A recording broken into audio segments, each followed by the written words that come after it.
প্রিয় ছাত্রছাত্রীবৃন্দ, জাতীয় বিশ্ববিদ্যালয়ের অনলাইন ক্লাসে সবাইকে স্বাগত। আমি আহমেদ শরীফ, সহকারী অধ্যাপক, ইতিহাস বিভাগ, জাতীয় বিশ্ববিদ্যালয়। আজ তোমাদেরকে ইতিহাস অনার্স প্রথম বর্ষ কোড নম্বর 21-15-05 কোর্স থেকে history of Bengal from earliest time to 1204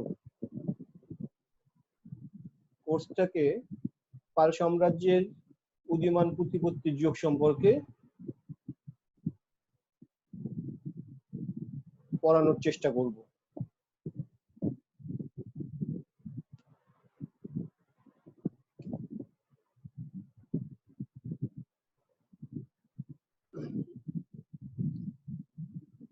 তোমরা জানো, আমরা পূর্ববর্তী ক্লাসে পাল বংশের প্রতিষ্ঠাতা গোপাল সম্পর্কে আলোচনা করেছি।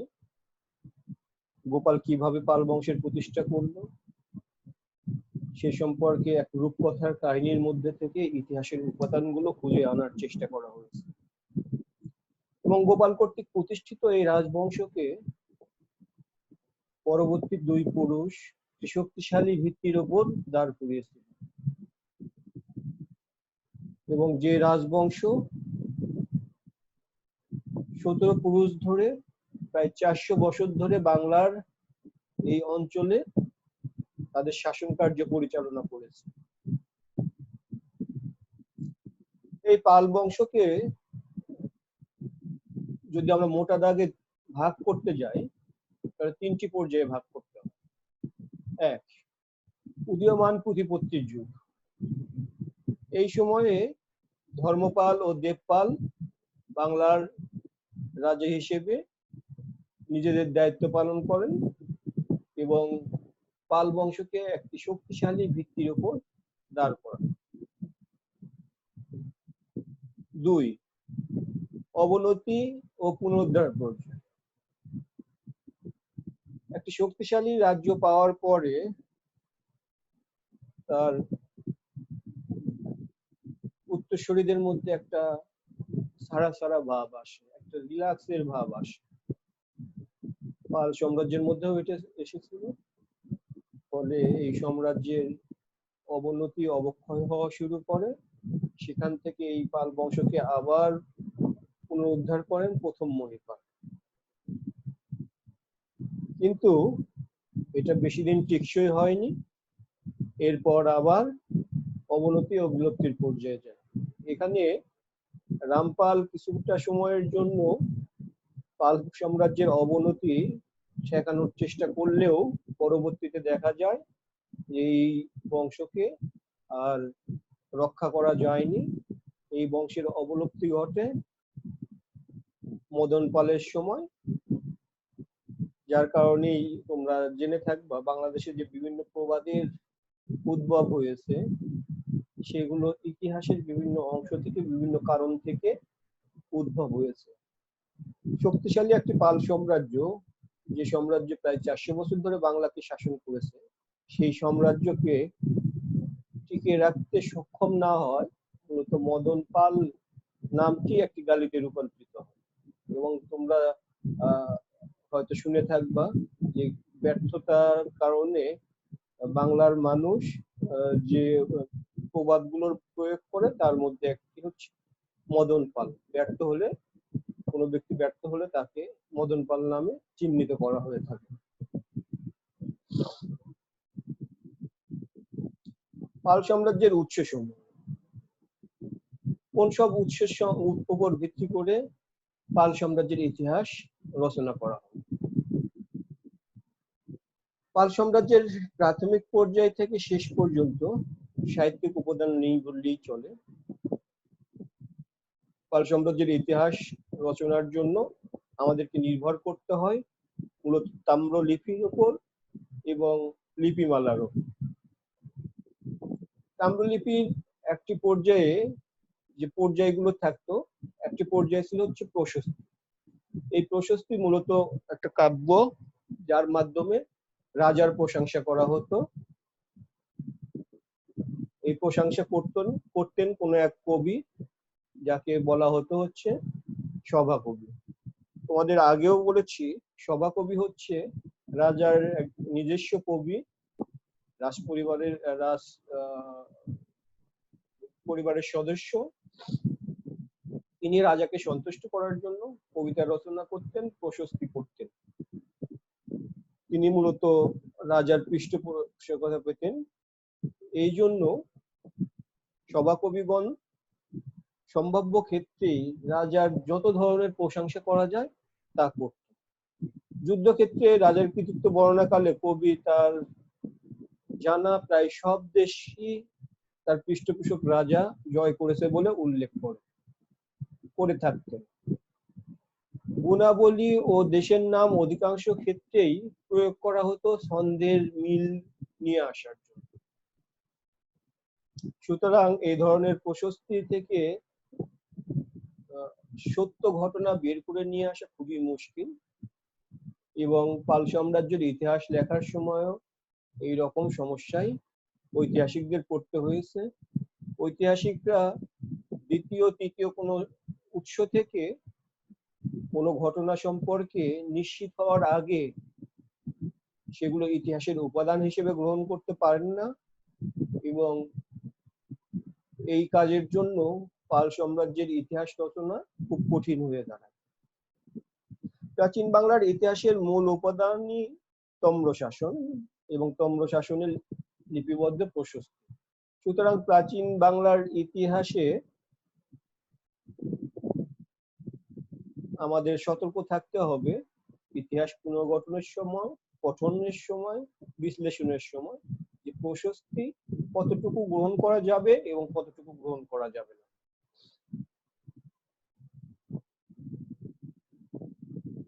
উদীয়মান প্রতিপত্তির যুগে দুইজন রাজার নাম আমরা জানি, একজন হচ্ছে ধর্মপাল আর একজন দেবপাল। আমরা এখন ধর্মপালের সম্পর্কে আলোচনা করব। ধর্মপালের সিংহাসনে আরোহণ। গোপালের পুত্র ও তার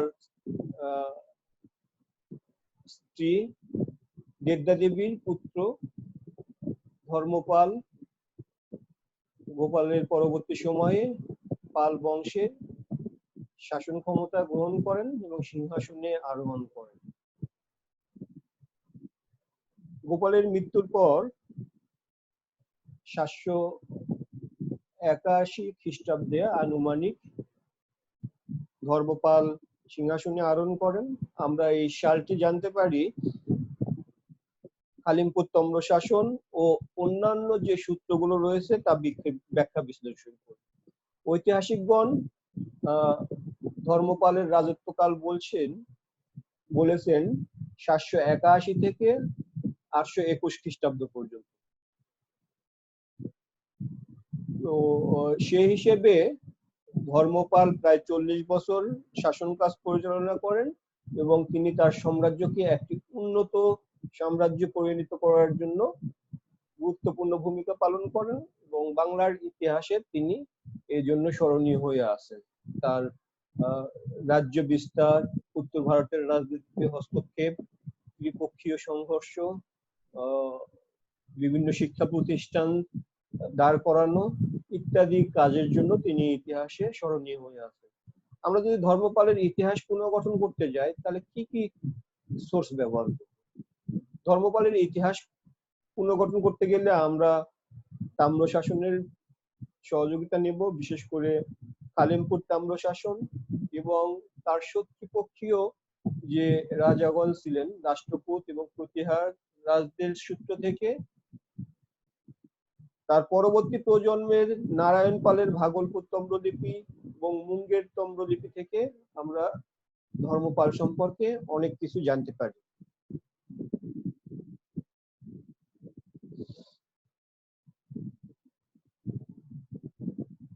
এখন আমরা আলোচনা করব ধর্মপালের রাজ্যের প্রাথমিক সীমানা।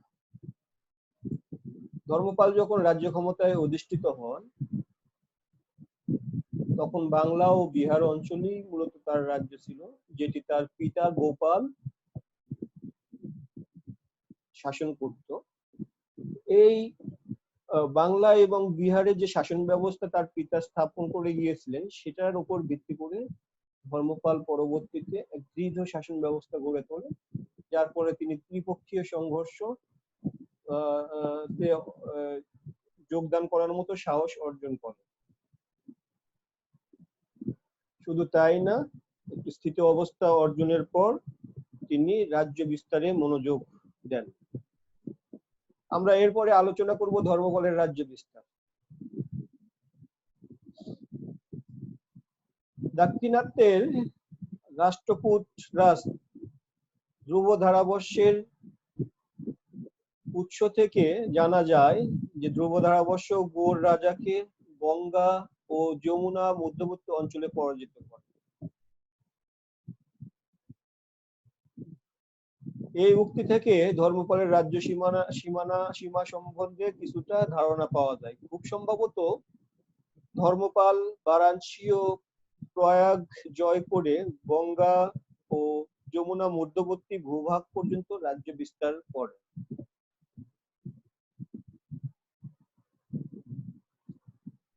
ধর্মপালের যে রাজ্যের কথা আমরা জানছি, বারাণসী এবং প্রয়াগ পর্যন্ত এবং গঙ্গা যমুনা মধ্যবর্তী অঞ্চল পর্যন্ত তিনি রাজ্য বিস্তার করেছিলেন। এটা গ্রহণ করা যেতেই পারে, কারণ এটা সত্যপক্ষীয় দৃষ্টিতে বলা হচ্ছে। রাষ্ট্রকূট রাজা যে সময় ধর্মপালকে পরাজিত করেছিল সেই সময় ধর্মপালের রাজ্য সীমানা ছিল এইরকম। এটার দুর্বলতা থাকতে পারে। দুর্বলতাটা এরকম যে প্রতিপক্ষ রাজাকে শক্তিশালী দেখিয়ে তার বিপক্ষে জয়লাভ করেছেন, এইরকম প্রশস্তি লাভ করার জন্যই মূলত প্রতিপক্ষেরা এইরকম প্রশংসা সূচক বাক্য প্রয়োগ করতেন। তো রাষ্ট্রকূট রাজা ধ্রুব ধারাবর্ষ এরকম করে থাকতে পারেন, তার সভাকবি এরকম করে থাকতে পারেন যে ধ্রুব ধারাবর্ষকে বড় করে দেখানোর জন্য ধর্মপালের রাজ্য বিস্তার সম্পর্কে উচ্চ প্রশংসা করে থাকতে পারেন রাষ্ট্রকূট সভাকবিগণ। আমরা এরপর ধর্মপালের সমসাময়িক যে রাজশক্তি সমূহ পার্শ্ববর্তী শক্তিশালী রাষ্ট্র গড়ে উঠেছিল তাদের সম্পর্কে একটু আলোচনা করব। ধর্মপাল যখন ক্ষমতায় অধিষ্ঠিত হয় তখন উত্তর ভারতের রাজনীতিতে শক্তিশালী রাজার আবির্ভাব হয়েছিল। এরকমই একজন রাজা হলো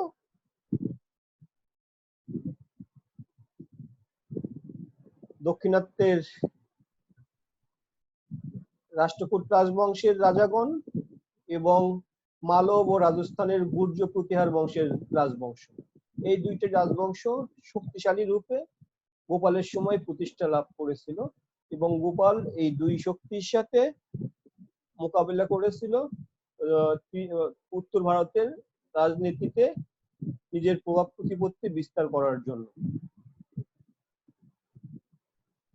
আমরা পরবর্তীতে কিভাবে গোপালের পুত্র ধর্মপাল এই অঞ্চলে উত্তর ভারতের রাজনীতিতে হস্তক্ষেপ করেছিল এবং কতটা সফল হয়েছিল পরবর্তীতে আলাপ করব। এখন উত্তর ভারতে এই সংঘর্ষ শুরু হলো কোন অঞ্চল থেকে? কান্যকুজ বা কৌনজের রাজনৈতিক শূন্যতাকে কেন্দ্র করেই মূলত উত্তর ভারতের রাজনীতিতে একটা অস্থিতিশীল পরিস্থিতির সৃষ্টি হয়েছিল। উত্তর ভারতের মধ্য অঞ্চলের সেই সময় কোনো শক্তিশালী শক্তি বা রাজবংশ ছিল না। কান্যকুজ ছিল এই অঞ্চলের কেন্দ্রস্থল। কান্যকুজের এইরকম রাজনৈতিক শূন্যতা বিরাজ করছিল বলেই সেটাকে কেন্দ্র করে পরবর্তী 3 প্রজন্ম ধরে এখানে একটি দ্বন্দ্বের সূচনা হয়, যে দ্বন্দ্বকে আমরা ত্রিশক্তি সংঘর্ষ হিসেবে চিহ্নিত করি।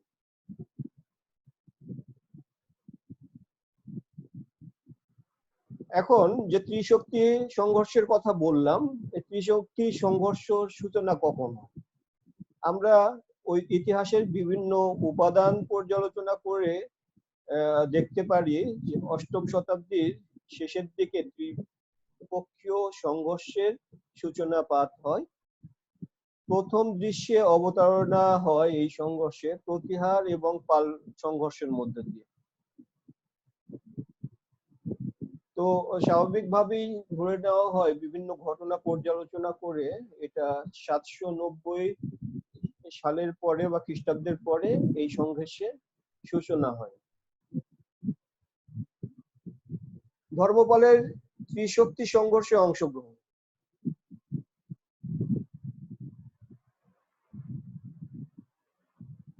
ধর্মপাল যে সময় পশ্চিম দিকে বিজয় অভিযান করেন ওই সময়ে প্রতিহার রাজা বৎসরাজ মধ্যদেশে সাম্রাজ্য স্থাপনের জন্য আক্রমণ করে এবং উভয় পক্ষের মধ্যে সংঘর্ষ হয় এবং গোপাল পরাজিত হয়।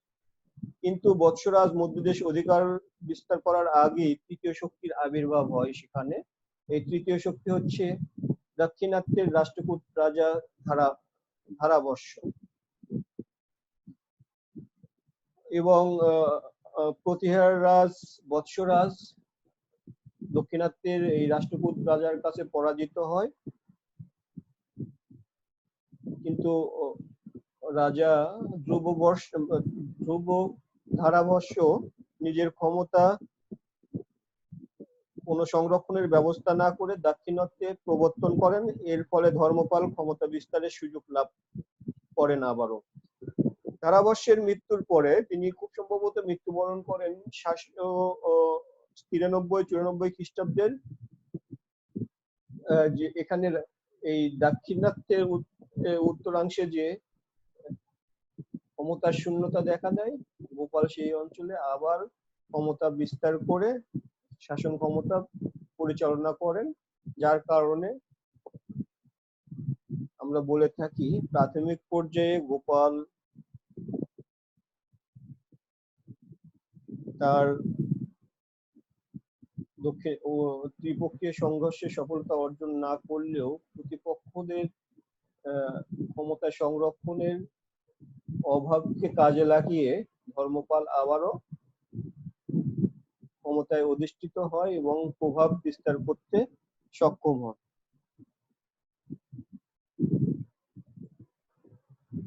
এরপরে আমরা আলাপ করব ধর্মপালের মধ্যদেশে প্রভাব বিস্তার। ধর্মপাল যে কান্যকুজে তার প্রতিনিধি বসাতে সক্ষম হয়েছিল তার প্রমাণ পাওয়া যায় নারায়ণ পালের ভাগলপুর তাম্রলিপির শ্লোক থেকে, যেখানে উল্লেখ আছে ধর্মপাল ইন্দ্ররাজকে ব্র্যাকেট ইন্দ্রায়ুধ পরাজিত করে মহাদয় অধিকার করে চক্রায়ুধকে শাসনভার অর্পণ করেন। অর্থাৎ কান্যকুজ অধিকার যে ধর্মপাল করেছিল সেটা আমরা ভাগলপুর তাম্রশাসন থেকে জানতে পারি, যেটা প্রমাণ করে তিনি এই অঞ্চলে কিছু সময় সফলতা অর্জন করেছিলেন। এই বিষয়টি আরো সমর্থন পাওয়া যায়, প্রতিধ্বনি পাওয়া যায় খালিমপুর তাম্রলিপিতে, যেখানে বলা হয়েছে তিনি মনোহর ভ্রুভঙ্গি বিকাশে অর্থাৎ চোখের ইঙ্গিতের দ্বারা কান্যকুজের রাজ অভিষেক সম্পন্ন করেন। ভোজ, মৎস্য, মদ্র, কুরু, যবন, অবন্তী, গন্ধার, কীট প্রভৃতি নরপালগণ প্রণীত পরায়ণ চঞ্চল অবনত মস্তকে সাধু সাধু বলে এর সমর্থন করেছিল। হৃষ্টচিত্তে পাঞ্চাল বৃদ্ধ কর্তৃক স্ব অভিষেকের স্বর্ণকলস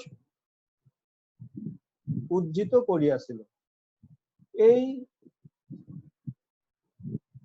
যে খালিমপুর তাম্রশাসনের বর্ণনা, এখানে দেখা যাচ্ছে অনেকগুলো রাষ্ট্র এই কান্যকুজের যে রাজ্য অভিষেক সেখানে উপস্থিত হয়েছিল এবং ধর্মপালের প্রতি মাথা নত করে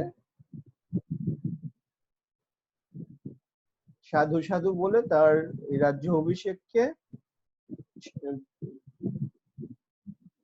মহিমান্বিত করার চেষ্টা করেছিল। এই শ্লোকের উপর ভিত্তি করে ঐতিহাসিকগণ এই মত পোষণ করে এই শ্লোকে উল্লেখিত সকল নরপতিকে ধর্মপাল পরাজিত করেছিল এবং প্রায় সমগ্র উত্তর ভারত পরিণত করেছিল। উপরোক্ত শ্লোকে উল্লেখিত প্রায় সবগুলো দেশের অবস্থানই নির্দিষ্ট করা যায়। গান্ধার হলো উত্তর পশ্চিম সীমান্ত ও পাঞ্জাবের উত্তর পশ্চিমাঞ্চল। মধ্য হলো মধ্য পাঞ্জাব, কির হলো উত্তর পাঞ্জাব, পুরু হলো পূর্ব পাঞ্জাব। অবন্তী মালবের এবং মৎস্য আলওয়ার ও জয়পুরের প্রাচীন নাম। ভোজ ও যদু একাধিক রাজ্যের নাম ছিল। সম্ভবত ভোজ রাজ্য বর্তমান বেবার ও যদু রাজ্য পাঞ্জাবের অথবা সৌরাষ্ট্রে অবস্থিত ছিল। যবন সিন্ধু নদের তীরবর্তী কোন মুসলমান রাজ্যকে বোঝানো হতো। এই সমস্ত রাজ্যের অবস্থিতি প্রায় সমগ্র উত্তর ভারত জয়েরই ঘোষণা করে। দেবপালের মুঙ্গের তাম্রলিপিতে সপ্তম শ্লোকে এই ধরনের রাজ্য বিজয়ের কথা উল্লেখ করা হয়েছে, যেখানে বলা হয়েছে ধর্মপাল কেদার ও গোকর্ণ জয় করে গঙ্গাসাগর সঙ্গম দর্শন করিয়াছে। অর্থাৎ কেদার হিমালয়ে অবস্থিত সুপরিচিত তীর্থস্থান। গোকর্ণর অবস্থান নিয়ে মতভেদ রয়েছে। কারো কারো মতে এটি মুম্বাইয়ের অন্তর্ভুক্ত, আবার কেউ কেউ এর অবস্থিতি নেপালে ছিল বলে মত পোষণ করেন। উপরের শ্লোক দ্বয়ে ধর্মপালের রাজ্য জয়ের যে বিবরণ রয়েছে তার উপর ভিত্তি করে পুরোপুরি বিশ্বাস করলে বলা যায় যে ধর্মপাল পাঞ্জাব উত্তর পশ্চিম সীমান্ত পর্যন্ত প্রায় সমগ্র উত্তর ভারতে রাজ্য বিস্তার করতে সক্ষম হয়েছিল। কিন্তু এই ধরনের প্রশস্তিমূলক উক্তি সামগ্রিক সত্যতা সম্পর্কে সন্দেহ আছে। এর সমর্থনে অন্য কোনো প্রমাণ পাওয়া না গেলে এই ধরনের উক্তিতে নিঃসন্দেহে বিশ্বাস আরোপ করা যুক্তিযুক্ত হবে না।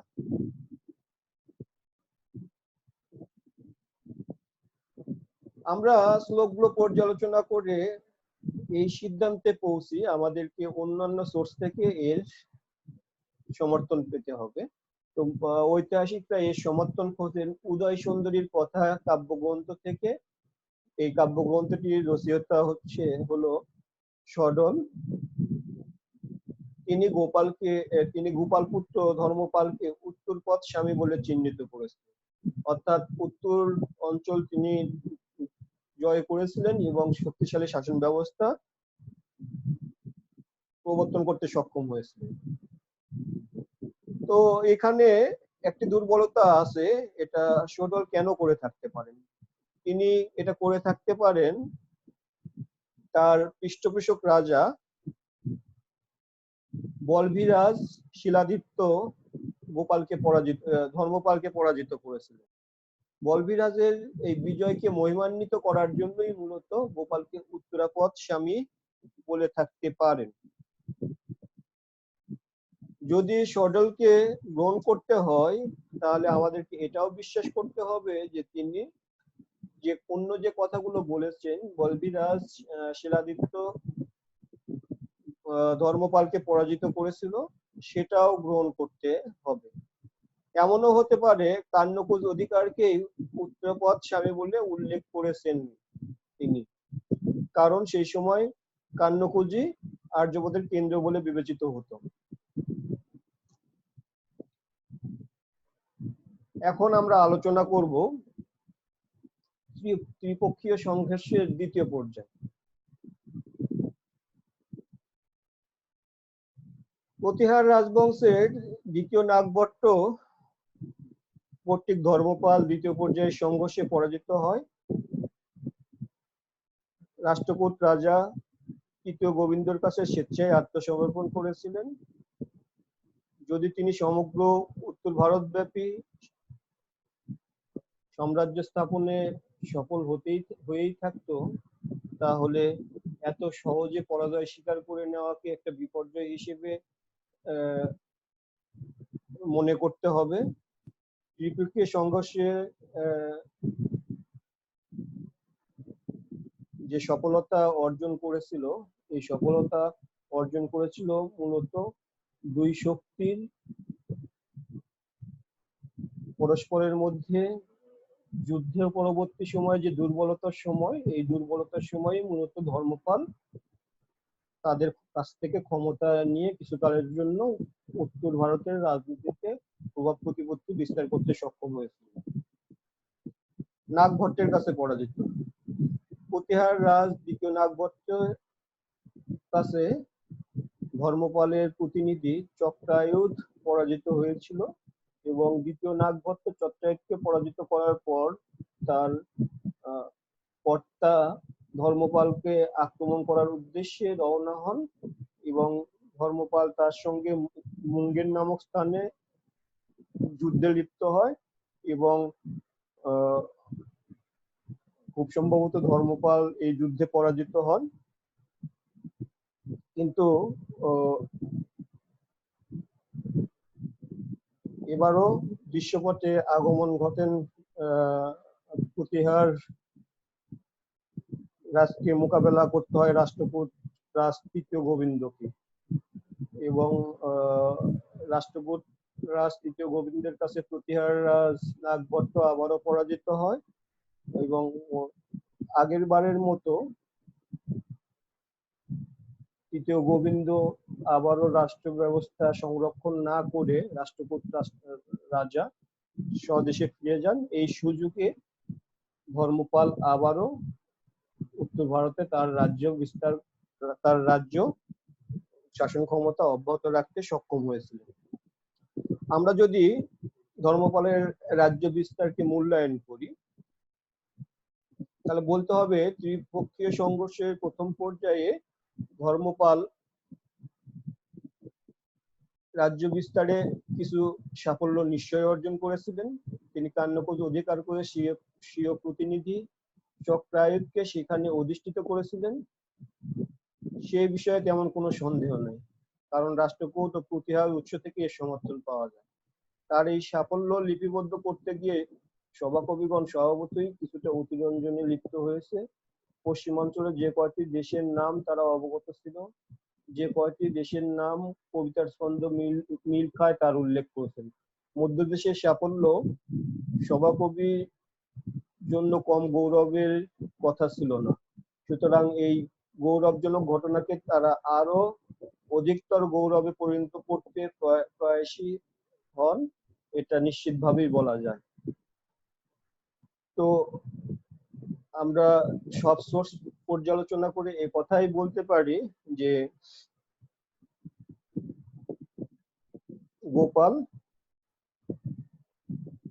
গোপালের প্রতিষ্ঠিত রাষ্ট্রীয় যে ক্ষমতা রাজ্য, সেটাকে তার পুত্র ধর্মপাল বিস্তার করতে সক্ষম হয়েছিলেন এবং তিনি উত্তর ভারতের যে ত্রিপক্ষীয় সংঘর্ষ কান্যকুজকে কেন্দ্র করে প্রতিহার বংশ এবং রাষ্ট্রকূট রাজবংশের মধ্যে যে সংঘর্ষ, এই সংঘর্ষে বারবার অংশগ্রহণ করেন। প্রত্যেকবারই ধর্মপাল প্রাথমিক পর্যায়ে পিছু হটতে বাধ্য হন, কিন্তু পরবর্তীতে অন্য যে শক্তিদ্বয় এর যে যুদ্ধবিগ্রহের পরে তাদের যে দুর্বল অবস্থান, এই দুর্বল অবস্থানের সুযোগ নিয়ে আবারও উত্তর ভারতের রাজনীতিতে নিজের ক্ষমতা প্রতিপত্তি বাড়াতে সক্ষম হয়েছিল। তার এই সাফল্যই তাম্রশাসনে প্রশস্তি মূলক আকারে লিপিবদ্ধ হয়েছে। তিনি সমগ্র উত্তর ভারত জয় করেছিলেন, উত্তর পশ্চিম সীমান্ত পর্যন্ত অগ্রসর হয়েছিলেন। এই ধরনের বিষয়গুলো প্রশস্তিতে বলা হয়েছে। তিনি যদি সত্যিই এটা করতেন, উত্তর ভারতের এই উত্তর পশ্চিম ভারত পর্যন্ত তার ক্ষমতা বিস্তার করতে সক্ষম হয়ে থাকতেন, পরবর্তী তার যে বংশীয় রাজাগণ ছিল তাদের লিপিতে বারবার এগুলো উল্লেখ করা হতো, কিন্তু খুব বেশি উল্লেখ আমরা পরবর্তী বংশের থেকে আমরা দেখতে পাই না, যার কারণে তার যে রাজ্য বিস্তার সম্পর্কে আমরা এই যে তাম্রলিপি এবং শত্রুপক্ষীয় দৃষ্টিভঙ্গিতে যে তথ্যটুকু পাই সেগুলোর মধ্য থেকেই অতিরঞ্জনকে বাদ দিয়ে ইতিহাস পুনর্গঠনের চেষ্টা করি। ঐতিহাসিকগণের জন্য এই সময়ের ইতিহাস পুনর্গঠন করা খুবই কঠিন, কারণ যে প্রশস্তিগুলো করা হতো এই প্রশস্তিগুলোতে সভাকবিগণ তাদের রাজাকে সন্তুষ্ট করার জন্য এবং ছন্দ মিলানোর জন্য তারা যেসব রাজ্যের কথা জানতেন, যেসব স্থানের কথা জানতেন, সেই সব স্থানের কথা উল্লেখ করেছেন। এবং এটা করতে যেই মনে হচ্ছে যে ধর্মপালের রাজ্য ক্ষমতা উত্তর ভারত, উত্তর পশ্চিম ভারত সহ সমগ্র ভারতব্যাপী বিস্তৃত হয়েছিল। তিনি যদি এত শক্তিশালী হতেন তাহলে ত্রিপক্ষীয় সংঘর্ষে দেখা যাচ্ছে ধর্মপাল বারবার পরাজিত হচ্ছেন, যদিও কিছুটা সফলতা অর্জন করেছিল। এতটাই শক্তিশালী হলে এরকম পরাজয় কাম্য ছিল না। কিন্তু ইতিহাসের পারস্পরিক বিরোধী কিছু তথ্য এই সময় পাওয়া যাচ্ছে, যার ভিত্তিতে এটা নিশ্চিত বলা যাচ্ছে উত্তর ভারতের রাজনীতিতে ত্রিপক্ষীয় সংঘর্ষে ধর্মপাল অংশগ্রহণ করেছিলেন, কিছুটা সময়ের জন্য সফলতাও অর্জন করেছিলেন। এটা নিশ্চয় বাংলার কোনো রাজার জন্য একটা গৌরবের বিষয়, একটা সাফল্য। সেই সাফল্যকে তার সভাকবিগণ আরো বাড়িয়ে আরো মহিমান্বিত করার জন্য চেষ্টা করেছিলেন। কিন্তু তার যে পরাজয়গুলো এগুলো স্মরণ করে দেয় যে তিনি এত ক্ষমতাধর হলে তার এই ধরনের পরাজয় কিভাবে বরণ করছে। এইসব বিষয়কে সতর্কতার সাথে গ্রহণ করেই আমাদের ধর্মপালের ইতিহাস পাঠ করতে হবে, পর্যালোচনা করতে হবে। ঐতিহাসিকগণ যেভাবে পথ নির্দেশ করেছে সেটা আমাদের অনুসরণ করতে হবে। এখন ধর্মপালের উপাধি। প্রাচীন রাজাদের ক্ষমতা, প্রভাব প্রতিপত্তি ইত্যাদি যে অর্জন করত, সেই অর্জনকে চারদিকে ছড়িয়ে দেওয়ার জন্য রাজারা বিভিন্ন ধরনের উপাধি গ্রহণ করত। এই উপাধি থেকেই বোঝা যেত যে তিনি কি ধরনের ক্ষমতা অর্জন করতে সক্ষম হয়েছিলেন এবং তার সমসাময়িক কালে তার অবস্থানটা ইতিহাসে কি ছিল। আমরা যদি ধর্মপালের উপাধি সম্পর্কে আলোচনা করি, তিনি সর্বোচ্চ সার্বভৌম উপাধি পরমেশ্বর এবং পরম ভট্টারক মহারাজাধিরাজ উপাধি গ্রহণ করেছিলেন। অর্থাৎ তিনি সার্বভৌম রাজা হিসেবে নিজেকে প্রতিষ্ঠিত করতে পেরেছিলেন। তিনি বিভিন্ন অঞ্চলের উপর তার প্রভাব প্রতিপত্তি বিস্তার করে সরাসরি শাসন করেছে, কোথাও থেকে কর আদায় করেছেন এবং তিনি সার্বভৌম ছিল। তার সময় তিনি কাউকে কর দেওয়া বা কারো অধীনতা স্বীকার করেননি। এই জন্যই বলা হয়ে এই জন্যই তিনি যে উপাধিগুলো গ্রহণ করেন তা স্বাধীন সার্বভৌম রাজার প্রতীক বলে ঐতিহাসিকরা মনে করেন। ধর্মপাল ধর্মীয় বিদ্বেষী ছিলেন বলে অনেক ঐতিহাসিক উল্লেখ করে থাকেন। বিশেষ করে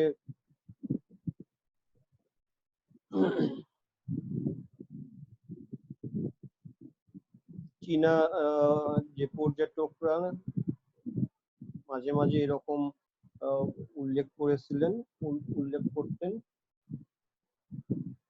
পাল বংশের রাজারা ছিল বৌদ্ধ ধর্মের অনুসারী। তারা বিভিন্ন জায়গায় বিভিন্ন বিহার স্থাপন করেছিলেন। এই বিহারগুলো মূলত বিশ্ববিদ্যালয় ছিল। এইরকমই একটি বিহার স্থাপন করেছিলেন বরেন্দ্র অঞ্চলের সোমপুর নামক স্থানে, যেটা আজকের পাহাড়পুরের ধ্বংসাবশেষ।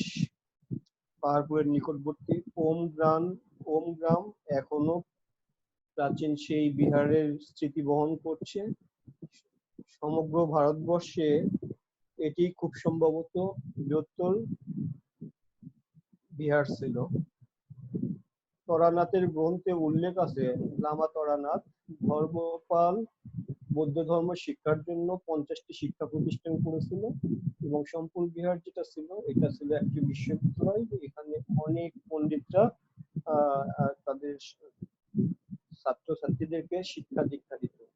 তো নিজের ধর্মের প্রতি যে সুবিচার করেছে, শিক্ষার জন্য যে ব্যয় করেছে, এটার কারণেই ঐতিহাসিকরা হয়তো বলে থাকেন যে তিনি ধর্মীয় বিদ্বেষী ছিলেন। কিন্তু আমরা যে অন্যান্য তথ্যগুলো পাচ্ছি সেখান থেকে আমরা লক্ষ্য করি তিনি অন্য ধর্মের পৃষ্ঠপোষকতাও করেছেন।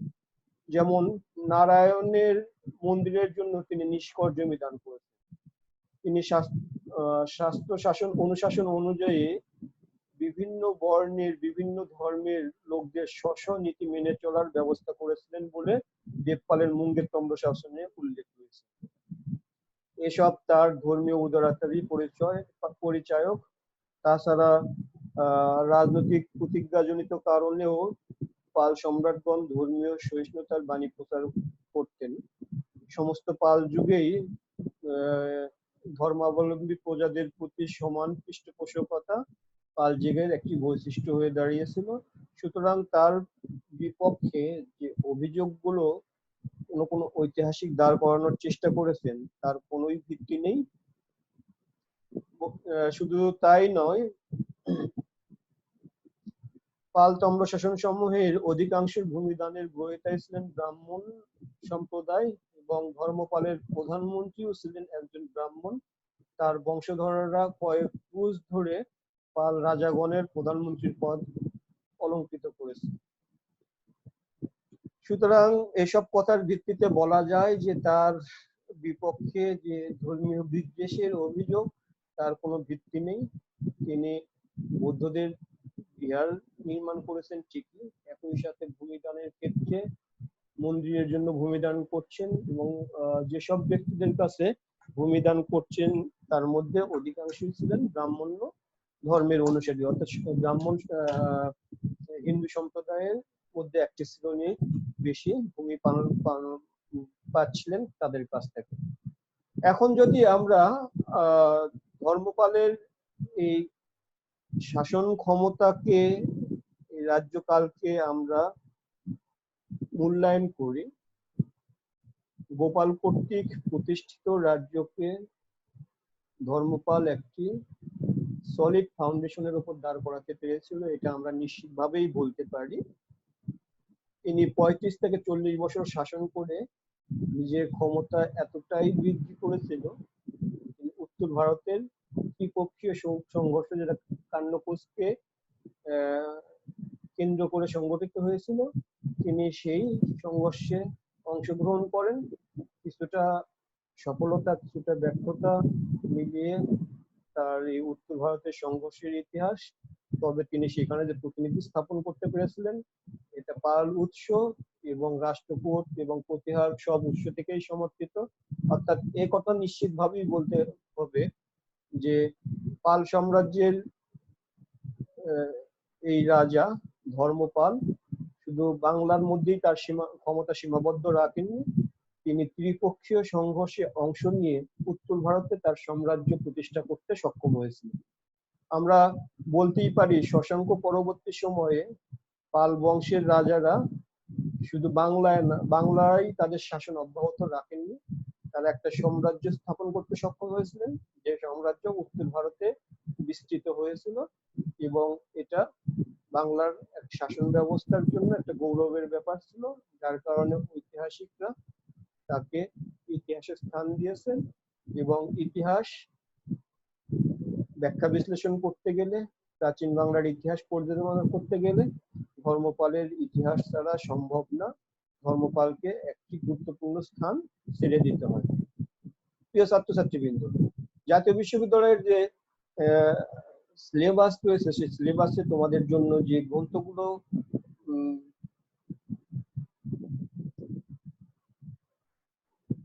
পড়তে বলা হয়েছে সেগুলো এখানে উল্লেখ আছে।